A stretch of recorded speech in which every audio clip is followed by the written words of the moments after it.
the audience of our firm, of our podcast, as we kind of mentioned, is often smaller firms. And I feel like there's also a fear that this might allow larger firms, we're already seeing it with the big four accounting firms, really take a stronghold in the market and become these behemoths that really hurts small firms and small business.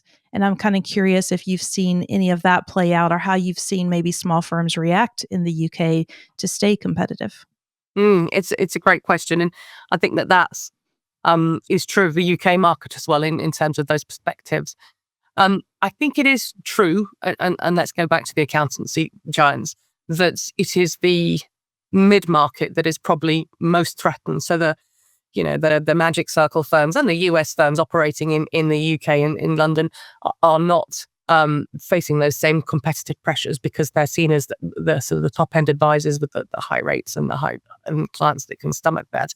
But if you look at the UK market and the mid-market and the smaller side of things in terms of the number of partners and the amount of turnover and profits and so on, there is a squeeze going on at the moment. And those firms are facing increased costs, everything from inflation to salaries increasing and so on and so forth. And clients, whilst they will accept some increases to rates, won't, that isn't a blank check. For those of you that remember checks, apologies. And so we face this pressure, and these firms are, they might be innovative, but they're not necessarily got the same war chest to be able to make changes. And so they'll continue to do what they know. And so they're seeing profits starting to sort of dampen or flatten, some years be less profitable. So that sort of growth trajectory that firms are expecting isn't following.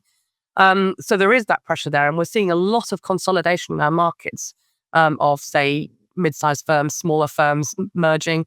There are a number of consolidators in our business, in our markets, where these large consolidated businesses are going around and sort of gobbling up little firms here, there, and everywhere. Sometimes it's to bring them all under the same brand. Sometimes it's so that people can keep their own brand and then they can operate, but with the sort of the back office and the support supplied centrally. So yeah, and I think that external ownership permits those. I mean, one of the key consolidators is listed, for example, and that wouldn't be possible if we couldn't have external ownership.